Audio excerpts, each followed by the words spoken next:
The push for local control as San Diego waits to learn whether it will face more state restrictions. Local parents taking their kids back to school after more than one case of COVID-19 at this campus. And the latest on the debate over what will happen next with the Supreme Court seat left vacant by the death of Justice Ruth Bader Ginsburg. ABC 10 News at 11 starts now. ABC 10 News at 11 starts now. We want to welcome you this Tuesday morning. I'm Virginia Cha, joined remotely by my co-anchor Jim Patton, who's at home. Megan Perry is there as well, and we're going to hear from them in just a moment. But first, let's get to this story. Moments ago, some of our local leaders joined business owners in the North County to announce a petition called Open Cal Now to keep indoor business operations open.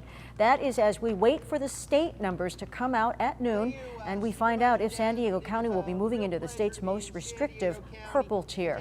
ABC 10 News anchor Mary McKenzie spoke to Supervisor Jim Desmond about what things would look like if the county took control of reopenings. If there was an outbreak in Chula Vista in a restaurant, or there's an outbreak in El Cajon, why should Oceanside have to shut down? It's the message that County Supervisor Jim Desmond has been trying to get through to Sacramento, that he feels individual counties like San Diego should have local control over managing safe reopenings. Desmond says he wants to work with public health officers to push compliance with safe reopening plans, including the use of PPE, social distancing, and enhanced cleaning protocols. I've said this to all businesses. You want to be the gold standard for safety. Recognizing that compliance will ultimately boost consumer confidence, which he acknowledges is going to take time to build back. Welcome today. The petition Desmond announced today is a joint effort with Orange County that may expand to include Riverside and other counties as well. So they started up this website called opencalnow.com, and that's for businesses to sign on to, so we can take this petition to the governor and let him know, how many businesses, are willing to open up safely. Desmond says the county has hired roughly 600 contact tracers, and that it may take more manpower to solve questions about compliance and enforcement as well. And if we have to bring on more people to bring businesses into compliance, I'd be willing to do that. I'd definitely be willing to do that if we can get the local control. Local control that he, backed by the many business owners who came to support the petition, feels would be better handled by San Diego County. But there's going to be spikes. There's going to be some outbreaks. Let us manage them, surgically as opposed to with a grenade. In Carlsbad, Mary McKenzie, ABC 10 News. And just a reminder about what it would mean if San Diego slips into the state's purple tier. What it would mean is a return of some restrictions we just saw lifted in the last month. That means businesses such as gyms, salons, and restaurants would only be able to operate outdoors. They've been allowed to carry out limited indoor operations recently. Now, museums, many of which just reopened, would likely have to close under these restrictions, which also apply to places of worship. Over the summer, many were granted permits by the county and local cities to operate in parks. Jim? And in Virginia today, hundreds of parents are expected to rally to get San Diego. A group calling themselves Reopen SDUSD. They started a petition which has more than 650 signatures. One of the big concerns for one of the co-organizers, who is a family therapist, is the mental health of kids, even younger ones. The isolation, the lack of social interaction is a huge part that many children as young as 5 years old are experiencing depressive symptoms. They want classes to reopen, or at least to get a definitive timeline on when the district will reopen. San Diego Unified has not set a date yet, though the district is meeting today. They are facing enrollment concerns as well. They've reported a projected loss of almost 2,500 students, most of them kindergartners. And the U.S. passing another milestone this morning. Officials recording the 200,000th death attributed. University. The U.S. has the highest number of reported deaths of any country in the world, though it ranks 11th when that number is measured per capita. Virginia? Thank you so much, Jim.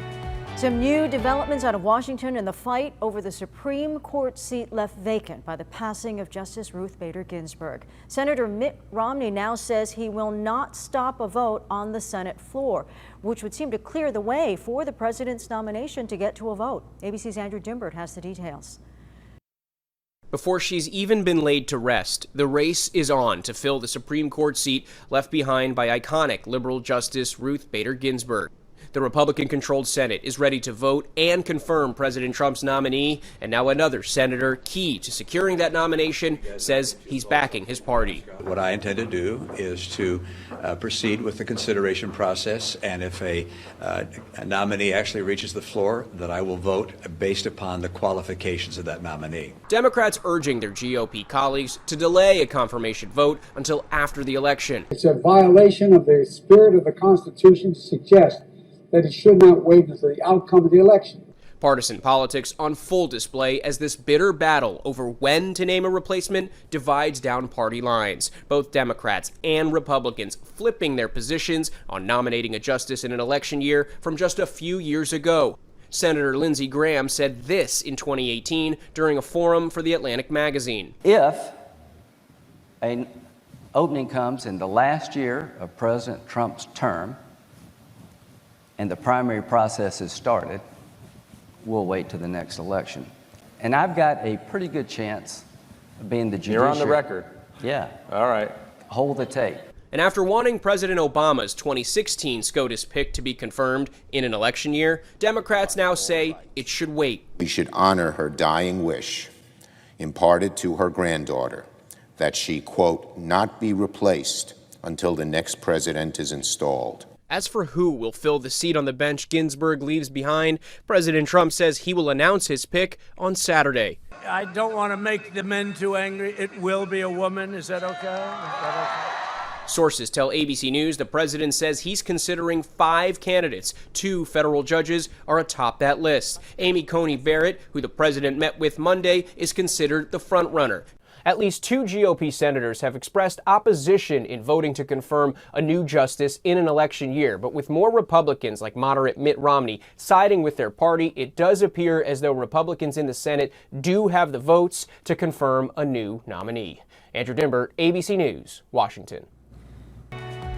We want to show you some live pictures of the procession as the U.S. Forest Service escorts the casket of the firefighter who died while battling the El Dorado fire in San Bernardino last week. They are escorting the casket to a mortuary in Orange County. Meanwhile, we have learned he is from San Diego. Charles Edward Morton was a squad boss for the Big Bear Interagency Hotshot crew. The San Bernardino National Forest confirming he died while engaged in fire suppression operations. They say Charlie was born in San Diego and had a 14-year career with the Forest Service. Jim. Virginia parents dropped off their kids at Sage Canyon this morning, a day after there were 2 confirmed COVID cases at the elementary school. ABC 10 News reporter Marie Cornell spoke to parents about their concerns returning to campus.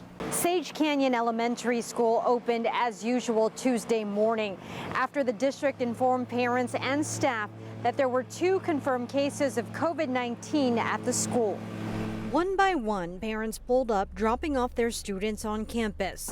One of those was Steve Amos. He says he was initially concerned when he heard about the cases. The PTG president says it was a first grade student and a student in 3rd grade that tested positive. The district hasn't released that information. Obviously, we're very curious about, who are the students, what class was it, but again, it really doesn't matter. So that classroom has been quarantined, the whole classroom. The areas that they frequent are different than the areas that we have. So they actually, on the playground, they actually have separate areas. Steve says his daughter wanted to go back to campus, and he's confident in the COVID-19 plans the Del Mar Union School District has in place. Over the summer, they gave us a bunch of different scenarios. What happens if one child gets it? What happens if a teacher gets it? What are we going to be doing? Wearing masks, even dropping your children off to school. So we were all prepared for that. So when it happened, they just enacted a plan that was already in place. The district sent this statement saying in part, all students and staff who were directly exposed have been contacted and will be quarantining for 14 days. Over the summer, the state laid out guidelines and recommendations for schools that return to in-person learning. Closures would be in place for 2 weeks if 5% of a classroom tests positive, if 5% of a school tests positive, or 25% of a district tests positive. Steve says in light of the news, his family will be extra cautious and make sure they are practicing the health guidelines. Reporting from Carmel Valley, Marie Cornell, ABC 10 News. Today is National Voter Registration Day, and USD is participating by encouraging their students to register. Their week-long effort begins today with announcements in classrooms, posts on social media, and competitions among USD clubs to get the most students to register. ABC 10 News is hosting a town hall in the race for San Diego mayor. Join anchor Lindsay Pena tomorrow at 11 a.m. Bree and Todd Gloria, and we'll be tackling some of the most urgent and impactful issues facing the city of San Diego. The event is sponsored by Meals on Wheels of Greater San Diego and Oasis San Diego. You can watch it live on our 10 News Facebook page, 10news.com, or on our free mobile app.